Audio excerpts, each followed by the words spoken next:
তবে কোনো গল্পের আসলে ভাগ্যবশত মজে গেলে আর দেখা নেই তাদের। তা নিয়ে মাথা ব্যথা বা কোনো ক্ষোভ নেই বাড়ির সুগৃহিণীদের। যেখানে বাড়ির মানুষেরাই মেহমান সেজে বসে আছে, সেখানে বাড়ির মেহমানরা টুকিটাকি কাজে হাত লাগাক চান না নিহারিকা বেগম নিজেই। ব্যথা বেদনায় শারীরিক বিভিন্ন সমস্যা থাকলেও তিনি কাজে তৎপর। বাড়ির বড় গিন্নি, আবার নিজের ছেলের বিয়ে বলে কথা। বাড়ির পুরুষেরা বাইরে ক্যাটারিং এর লোকেরা রান্না বান্না সহ বিভিন্ন কাজে ব্যস্ত। সেখানে দেখাশোনায় মনস্থ তৎপর। সেখানে অবাধ নাস্তা পানির ব্যবস্থা নিয়োজিত থাকতে হচ্ছে, আর বাড়ির বড় গিন্নি হিসেবে সব দিকে খেয়াল রাখার দায় বলে উনি মনে করেন। কাজের এক ফাঁকে নিবানের ঘরে ওকে দিলেন তিনি। ঘর আপাতত ফাঁকা, রুমে কেউ নেই। রুমে ঢুকলেন তিনি, শান্ত নীরব ঘরটা এক পলক অবলোকন করলেন। শৌখিনতা ছোঁয়ায় সবসময় পরিপাটি থাকা ঘরটা এলোমেলো অবস্থা। নিবান থাকাকালীন এ অবস্থা হওয়ার কথা নয়, তবে কাল রাতে ত্রিনয় সহ নিবানের কয়েকজন বন্ধু থাকায় রুমের এহেন এলোমেলো দশা। বুঝলেন নিহারিকা বেগম, ত্রস্ত হাতে গুছিয়ে দিলেন ঘরটা। ফের এক পলক দেখলেন দুপুরের পর এ ঘরে বউ আসবে ওনার, এ আশা কতদিনের। সে আশা পূর্ণ হতে চলেছে, নিবান পূরণ করতে চলেছে। মনে মনে আনন্দ উপভোগ করলেন। ঘরটা গুছিয়ে যখন চলে যাবেন, ব্যালকনি থেকে নিবানের গলার আওয়াজ এলো। মা, কিছু বলতে এসেছিলে? চমকে ব্যালকনির দিকে চোখ গেল নিহারিকা বেগমের। সহসা বললেন, তুই ওখানে? আমি এত সময় তোর রুমে দেখলি না? দেখিনি নিবান। ব্যালকনিতে দাঁড়িয়ে লন এরিয়ায় নজর ছিল তার। সেখানে হলুদ মেহেন্দি বিগত 2 দিনের আনুষ্ঠানিকতার সকল সাজসজ্জা নষ্ট করে বিয়ে উপলক্ষে কাল রাত থেকে পুনরায় ইভেন্টের লোকজন সজ্জিত করছে। কাজ সকাল সকাল কমপ্লিট হয়ে গেল, তারা বিশেষ তদারকিতে তৎপর হয়ে আছে কোথাও যেন কিছুর খামতি থেকে গেছে কিনা বা ঘাটতি আছে কিনা, সৌন্দর্য বর্ধনে ঠিকঠাক লাগছে কিনা। নিবানও যেন খেয়ালি নজরে সেটাই দেখছিল। যদিও ওখানে খেয়াল রাখার বিশেষ দায়িত্বে মামারা আছেন, তবুও কি সব মনে করে দেখছিল সে। হঠাৎ রুমের মধ্যে শব্দ পায়, মনে হলো রুমে কেউ এসেছে। মাকে রুম থেকে বের হতে দেখে তৎক্ষণাৎ প্রশ্নটা সোজালো সে। আমি খেয়াল করিনি তুমি কখন এসেছো। কথাগুলো বলতে বলতে রুমে ঢুকলো নিভান। মাকে টেনে নিয়ে বসালো বেডে। ফের মায়ের কোলে মাথা রেখে শুয়ে পড়লো। মায়ের হাতটা নিয়ে রাখলো মাথায়। নিহারিকা বেগম তৎপর হলেন ছেলের ঘন চুলে আঙুল চালাতে। সময় নিয়ে বললেন, আজ কয়েকদিন তো বেশ ঘুমের ঘাটতি যাচ্ছে, মাথা ধরেছে নিশ্চয়ই। ওই একটু। কিছু সময় নীরবে কেটে গেল। নীরবতা কেটে নিভান শুধালো, বললে না তো, কিছু বলবে বলে কি এসেছিলে? না, তেমন কিছু না। তুই কি করছিস? তাই দেখতে এলাম। সকালে খাবারটাও তো এখনো খেলি না, তাই আর কি। আবারও কিছু সময় নীরবতা চলল দুপাশে। এবার নিহারিকা বেগম কথা পারলেন, বললেন, তোর দাদুমাকে তোর বিয়ের কথা জানাবি না? তুই কিন্তু ওই বংশেরই বড় ছেলে এবং ওনার বড় নাতি। যাই হয়ে যাক, সেই নাতির বিয়েতে কিন্তু ওনার থাকা উচিত। ইনভিটেশন কার্ড পাঠিয়ে দিয়েছি তো, সাথে দাদুমার ছোট চাচুর সাথেও কথা হয়েছে। দাদুমা অসুস্থ, ব্যথা বেদনায় বিছানা ছেড়ে উঠতে পারছেন না নাকি। ছোট চাচু ওনাকে ছেড়ে কাল আসতে পারেননি। আর এমনিতেও সবকিছু কেমন হঠাৎই হচ্ছে। তবে দাদুমা না চাইলেও চাচু বলেছেন আজ বিয়েতে অবশ্যই আসবেন তিনি। নিহারিকা বেগম স্যার দায়িত্ববোধ দেখে খুশি হলেন। খুশিতে আপ্লুত হয়ে স্যারের কপালে চুমুও বসালেন। ফের আবেগে বলে বসলেন, তুই আমার খুব ভালো ছেলে, আমার গর্ভ সাত্য। আমি সত্যি গর্ভরত্না মা। চোখ মেলে মায়ের ক্লান্ত মুখের দিকে তাকালো নিবান। খুশিতে ঝলমলো মুখটা দেখলো কিছুক্ষণ। ফের মায়ের মাথাটা হাত দিয়ে নিচু করে নিয়ে কপালে গাঢ় চুমু খেলো। মৃদু হেসে কেমন আদরে কণ্ঠে সেও জানালো, তুমিও আমার সেই শান্তিময়ী মা, যার গর্ভে জন্ম দিয়ে আমিও সন্তান সার্থক।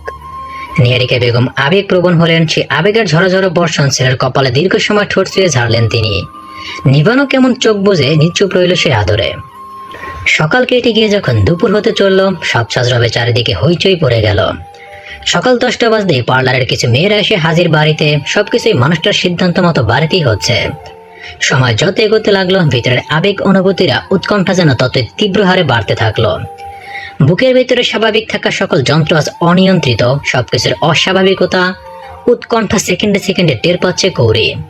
সমুদ্রের উত্তাল ঝড় বয়ে চলছে যেন ভিতরে। সকাল থেকেই আজ বিয়ের দিন কথাটা যতবার শুনেছে, ততবার সে ঝড়ের প্রখরতা যেন ভিতরে ভিতরে বেড়েই চলেছে। সেই অস্বাভাবিক প্রখরতা চৌগুণ হারিয়ে গিয়ে টের পেল যখন পার্লার থেকে আগত দুজন মেয়ে তাকে সাজাতে বসালো। মান্যতার রুমে দরজা জানালা বন্ধ করে দিয়ে এসে সেরে মেয়ে দুটো আধা ঘন্টা আগেই তাকে সাজাতে বসেছে। রুমে পার্লারের দুটো মেয়ে আর সে বাদে আপাতত কেউ নেই। সাধারণ সাজ দিতে বলা হয়েছে, অতিরঞ্জিত কোনো কিছু নয়, সেভাবেই সাজানো হচ্ছে। গাঢ় লাল রঙের শাড়িটাতে সোনালী জারির কাজ। এত ভারী কাজ, শাড়ির লাল অংশ বিশেষে খুব কম নজরে পড়ছে। বোঝা যাচ্ছে মনে হচ্ছে লাল নয়, সোনার সুতোয় গাঁথা কারুকার্যের বুননে শাড়িটা। সাথে কোনোই পর্যন্ত একই বর্ণনের ডিজাইনার ম্যাচিং ব্লাউজ, হয়তো দামি শাড়ির সাথে এরূপ ম্যাচিং ব্লাউজ থাকাটা শোভনীয়। সে ভারী শাড়িটা সুনিপুণ সুদক্ষ হাতে পার্লারের সুন্দরী এক রমণী তাকে পরিয়ে দিয়েছে। ব্লাউজ পেটিকোট আগেই পরা ছিল, শাড়িটা পরিয়ে মেয়েটা যেন হাফ ছাড়লো। কৌরিরও মনে হলো সুদক্ষ হাত হলো শাড়িটা পরাতে মেয়েটাকে বেশ ঝামেলা পোহাতে হয়েছে। তবে শাড়ি পরানো শেষে মেয়েটা কৌরির দিকে তাকিয়ে কেমন মুগ্ধ গলায় বলল, মাশাআল্লাহ, যে আপনাকে পছন্দ করে ছেলের সাথে বিয়ে দিচ্ছেন তার পছন্দ যেমন অতুলনীয়, যে এই শাড়িটা পছন্দ করে কিনেছে, মাশাআল্লাহ, ওনার পছন্দ এবং রুচিশীলতা প্রশংসাযোগ্য। পাশে অ্যাসিস্ট করা মেয়েটাও কেমন হাস্যোজ্জ্বল মুগ্ধ বদনে সে কথায় সায় জানালো। সামনে আয়না, মেয়েটার কথার জৌলসে আপ্লুত হয়ে একরাশ লজ্জা সীমাহীন উৎকণ্ঠা নিয়েও দেখলো নিজেকে। আজ 3 দিন ভিন্ন রঙায় একটানা শাড়ি পরেছে সে। আগে 2 দিনও নিজেকে দেখে কেমন অন্যরকম মনে হয়েছিল, একটা আলাদা মানুষ, আলাদা রূপ সৌন্দর্য। আজও তাই, কেমন যেন অন্যরকম, নিজেকে চেনা দায়, অথচ এখনো মেকআপের প্রলেপে সাজানো হয়নি তাকে। গহনার বড় বড় বক্সগুলো ড্রেসিং টেবিলের উপরে থাকে থাকে রাখা, সবকিছুই মানুষটার পছন্দে কেনা। সেও তো ওই মানুষটার একান্ত পছন্দ। শিহরণ দিয়ে উঠল শরীর, একে একে ছুঁয়ে যাবে ওই মানুষটার পছন্দনীয় সবকিছু তাকে। রজ্রে রজ্রে কেমন শীতল স্রোতের প্রবাহ স্রোতে চলল। সেই শীতলতায় কাটা দিয়ে উঠল হাত পায়ের প্রত্যেকটা লোমকূপ। হঠাৎ নজর গেল টেবিলের উপরে রাখা নিজের ফোনটায়। কালকের বিকেলের পর মানুষটা কেমন নিশ্চিহ্ন হয়ে গিয়েছিল। না মানুষটার দেখা পেয়েছে আর না কথা হয়েছে তাদের। কাল মানুষটার কথাবার্তাগুলো কেমন যেন অদ্ভুত অদ্ভুত লেগেছে কৌরির কাছে, সাথে মানুষটাকেও। কি হয়েছে জানে না কৌরি, কৌতূহল হলো জানার, তবে তার থেকেও বেশি মন আনচান করলো। ইচ্ছে জাগলো ওই মানুষটার সাথে একটু কথা বলার। কেন জানে না খুব ইচ্ছে জাগলো। ফোনটা হাতে নিল কৌরি। আশেপাশে কে আছে আর কাকে সে ফোন দিচ্ছে সংকোচ বোধ করলো না। দ্বিধা দ্বন্দ্ব ছাড়াই কল দিল কাঙ্ক্ষিত নম্বরে। খুব বেশি সময় নিল না ওপাশ থেকে কলটা তুলতে। 2বার রিং হতে ওপাশ থেকে ফোনটা তুললো সে। চমৎকার মিষ্টি গলায় শুধালো, কি হয়েছে গৌরী, এনি প্রবলেম? খুব স্বাভাবিক গলা, তবুও ধক ধক করে বাড়লো হৃদযন্ত্রের গতিবেগ। ভিতরে তার তাণ্ডব চলতে থাকলো। উত্তর দিতে ভুলল না কৌরি, সংক্ষিপ্ত উত্তর দিল। নীরবতা চলল দুপাশে। নিবান কি বুঝলো না বুঝলো সেই ছোট উত্তরে, তবে তার প্রশ্ন করলো না। অমায়িক মিষ্টি কণ্ঠে জানালো, আমিও তো তোমার মতো রেডি হচ্ছি, তবে নো প্রবলেম, আমি লাইনে আছি। তুমি কানে ইয়ারফোন গুঁজে নিয়ে লাইনে থেকেই রেডি হও। Thank you. কি আদরে মিষ্টি সেই শব্দগুলোর স্বর। নিবান বিগলিত হলো, কণ্ঠের ভাঁজে আরো নমনীয়তা ঢেলে ফের শুধালো, হোয়াটসঅ্যাপে ভিডিও কল দিই? না। আচ্ছা ঠিক আছে, রেডি হও, তবে আমি লাইনে আছি। কৌরির কথা বলাতে পার্লারের মেয়ে দুটোকে বিশেষ একটা আগ্রহবোধ হতে দেখালো না। হবু বরের সাথে কথা বলা এজন্য এখন প্রচলন হয়ে দাঁড়িয়েছে। তাতে আবারও বড় বড় ঐতিহ্যবাহী বিত্তশালী পরিবারের বিশেষগুলো তো আলাদাই। কৌরিকে কথা বলতে দেখি তন্মধ্যে পার্লারের মেয়েটা তাকে চেয়ারে বসতে ইশারা করলো, ফের কথা কন্টিনিউ করে যেতে বলল। কৌরিও তাই করলো, ইয়ারফোন খুঁজে কানে লাগিয়ে বসেও পড়লো। অদ্ভুত টান তৈরি হতে শুরু করেছে মানুষটার উপর তার। সেখানে দ্বিধা সংকোচ রাখছে না মন। লজ্জাগুলোও কেমন ভুলিয়ে দিচ্ছে। পুরো 2 ঘন্টা ধরে সাজালো পার্লারের মেয়েটা। দীঘল কালো চুলগুলো বাঁধতে গিয়ে তার সময় লেগেছে বেশি। শাড়ি পরানোর থেকেও তাকে ঝামেলা পোহাতে হয়েছে চুলে। তবে শাড়ি পরা থেকে শুরু করে প্রত্যহ সাজে, চুল বাঁধায়, গহনা পরায়, মেয়েটা প্রশংসা করে গেছে তার। আর ওপাশের মানুষটাও সেই প্রশংসা শুনেছে নিজ চুপে। এই 2 ঘন্টা ভুলেও ফোন কাটেনি তিনি, তবে বিশেষ কথাও হয়নি তাদের।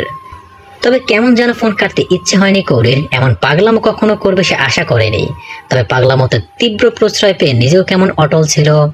নিভান নামক সুতোর টানটা যে তাকে বেশ মায়াময় টানে আঁকড়ে নিয়েছে, এটাও বেশ উপলব্ধি করে ফেলেছে। এদিকে আজ শুক্রবার, বিয়ে বাদও জুমার দিন হওয়ায় সব ছেলেগুলো সকাল সকাল রেডি হয়ে নিয়েছে। জুমার নামাজ বাদে বিয়ে পড়ানো হবে। গোসল সেরে নিজ নিজ কাজে প্রস্তুত সবাই।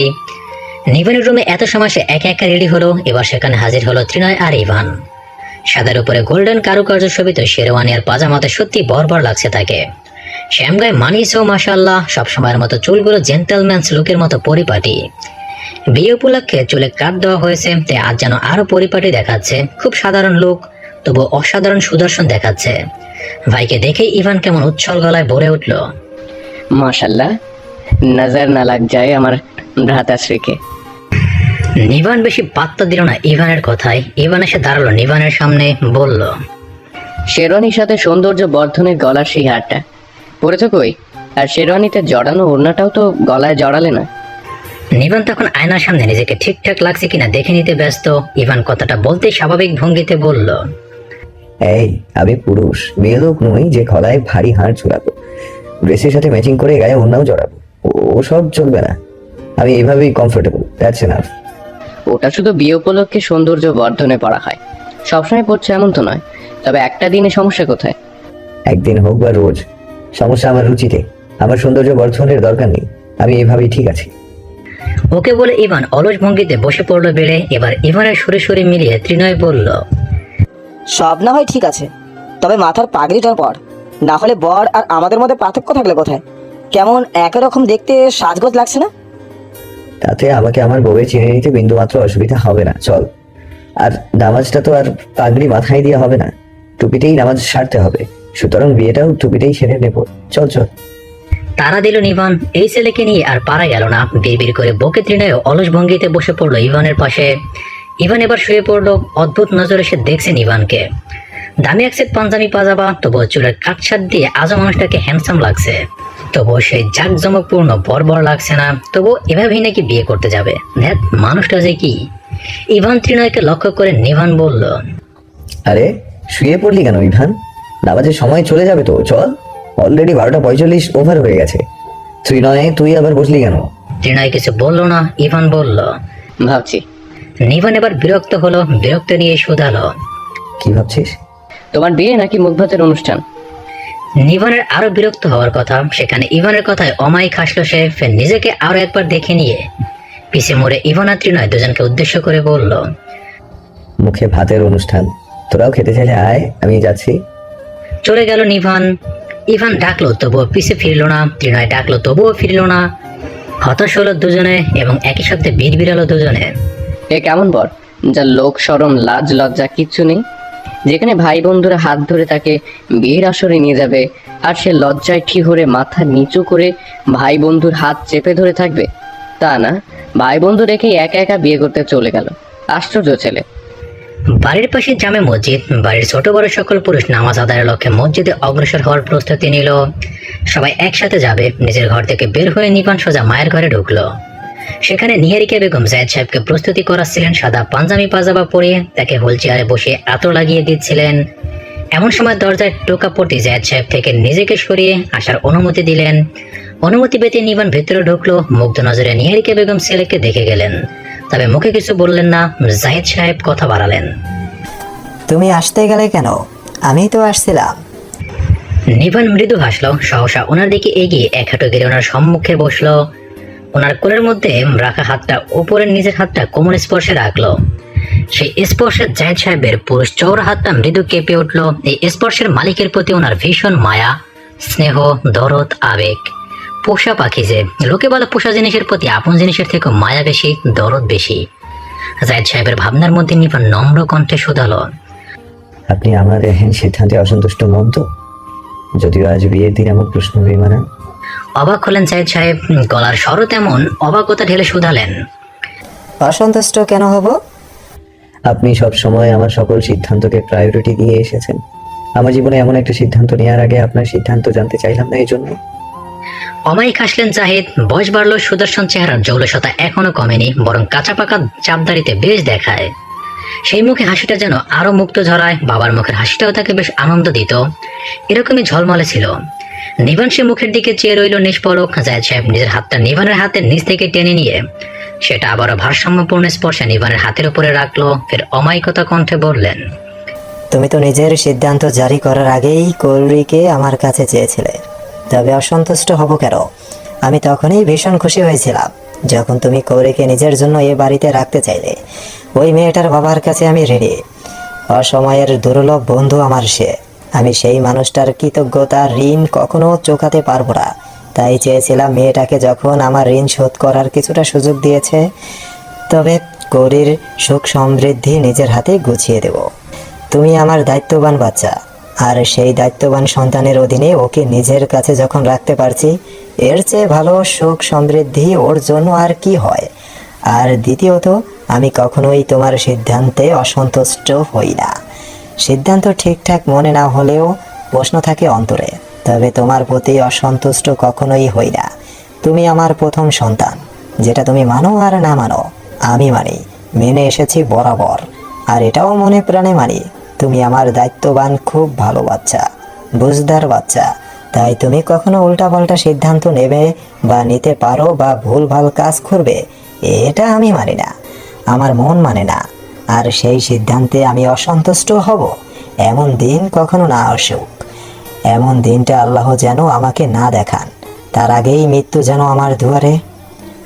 নিবান কথা শেষ করতে দিল না, তার আগে হাত চেপে ধরলো ওনার। সে হাতটা নিজের মাথায় রেখে বলল, আপনি যেমন বাবা হয়ে আপনার সন্তানের অমঙ্গল কখনো আশঙ্কা করেন না, চান না, তেমন সেই সন্তানটাও তার বাবার মুখে এমন অমঙ্গলের কথা শুনতে চায় না, আশঙ্কাও করে না। মৃত্যু অপ্রিয় সত্যি, প্রতিটি প্রাণীকে মৃত্যুর সম্মুখীন হতেই হবে, তবুও আশঙ্কা করে না, শুনতে চায় না। আপনার কাছে একটাই চাওয়া পাওয়া আমার সব সময়, আপনার বড় সন্তান হিসেবে আপনার দেয়া দায়িত্ব কর্তব্যগুলো যেন আমি নিষ্ঠার সাথে সর্বদাই পালন করে যেতে পারি। রবের কাছে আমার জন্য সব সময় সেই প্রার্থনাই করবেন, করে যাবেন।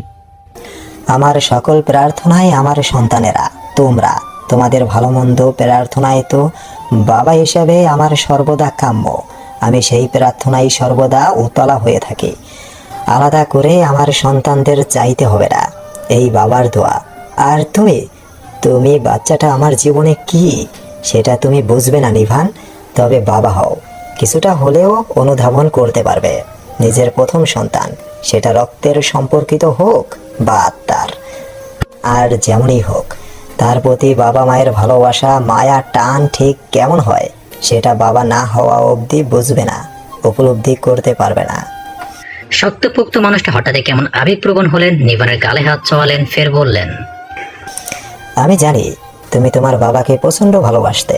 সেই বাবার ভালোবাসা ছাপিয়ে তাকে হারিয়ে দ্বিতীয় আর কাউকে বাবা বলা তোমার ছোট মন সায় দেয়নি।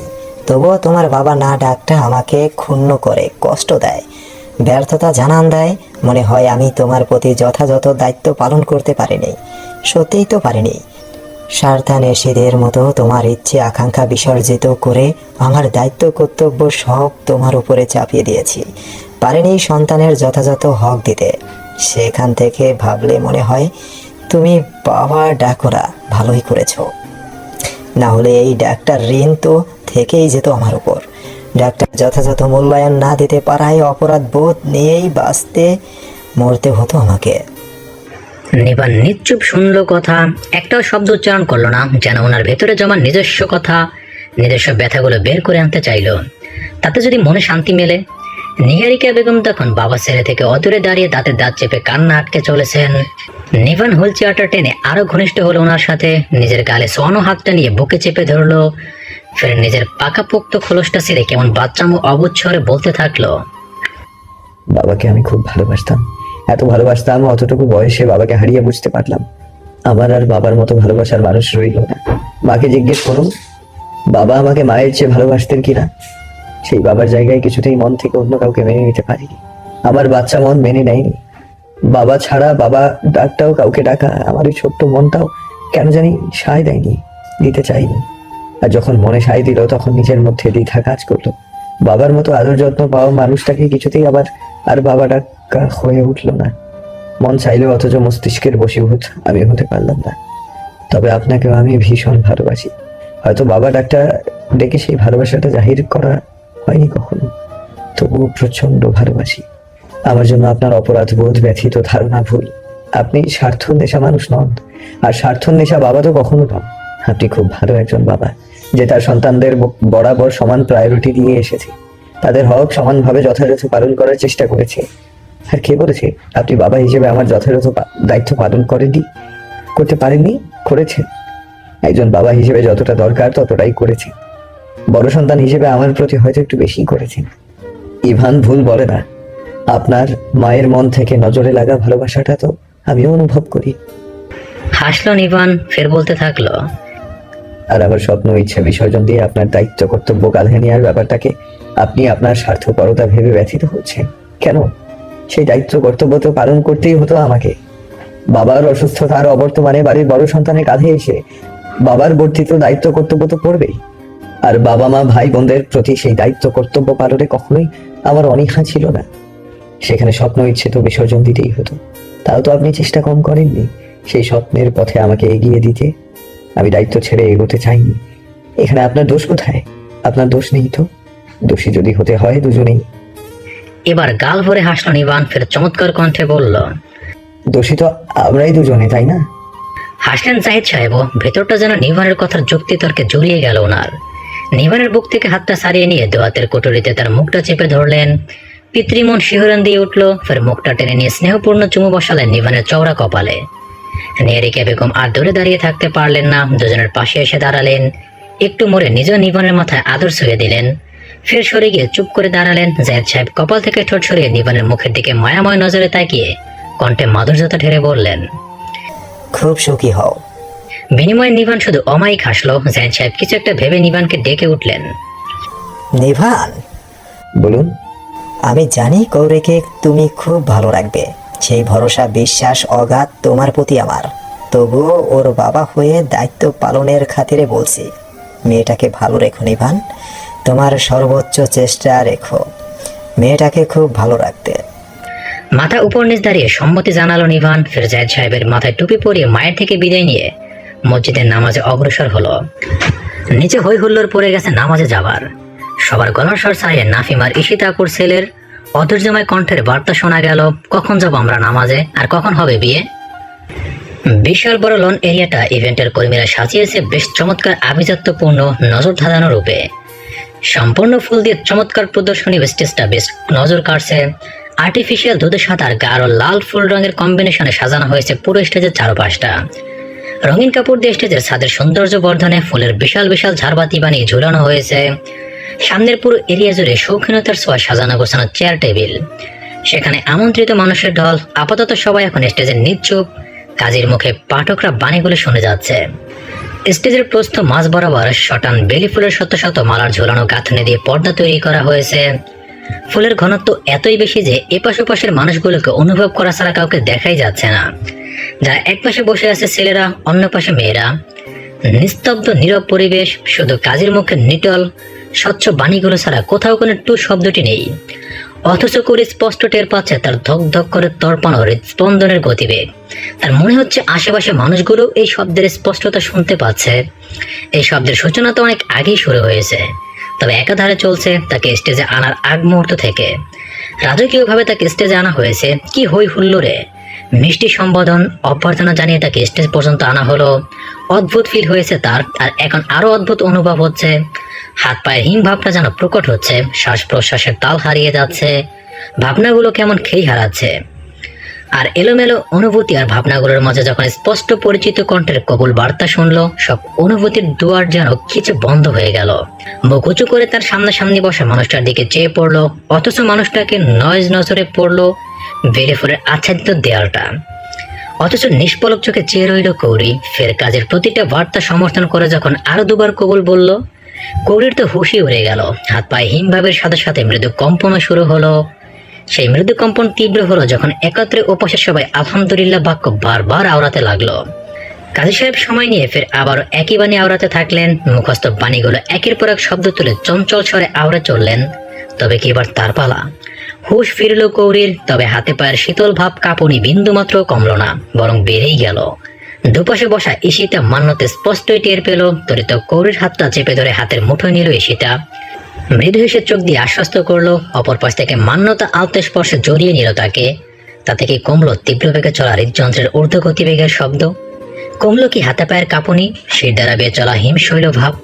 না, আরো তারা অস্থির করে তুলল কৌরিকে। সেই অস্থির ভাব বাড়িয়ে দিয়ে ওপাশ থেকে কাজী সাহেব তার বাণী শেষ করে মুখ্য শব্দে এসে থামলো। কৌরির সব আবেগ অনুভূতি এবার যেন নিস্তব্ধ শান্ত নির্বাক হয়ে পড়ল। মূর্তি গলা শুকিয়ে গেল। এবার অদ্ভুত অনুভূতিতে বুকে খিল ধরে গেল। কি সব হচ্ছে এসব? উফ! স্বাভাবিক নিঃশ্বাস নিতেও যেন বুকে বিঁধে এলো। তিনটে বর্ণের একটা বাক্য আওড়াতে তাকে এমন অস্বাভাবিক করে কেন তুলছে? অথচ ওপাশে একটা মানুষ ঠায় মাথা নিচু করে অপেক্ষা করে আছে প্রিয় রমণের মুখ থেকে কাঙ্ক্ষিত বর্ণগুলো শোনার। কি অধীর অবর্ণনীয় অপেক্ষা! তবে সে অপেক্ষা তারও হলো নেই। তার মনে হচ্ছে যত দেরি হয় হোক, যত সময় নেয় নিক কৌরি, তবু 3 বর্ণের ওই শব্দটা বলা চাই। নিভনের হওয়া চাই তাকে। তবে নিভনের মতো ধৈর্য নিয়ে কাজী সাহেব বসে থাকতে পারলেন না। তিনি ফের মোলায়েম কণ্ঠে বার্তা জানালেন কবুল বলতে।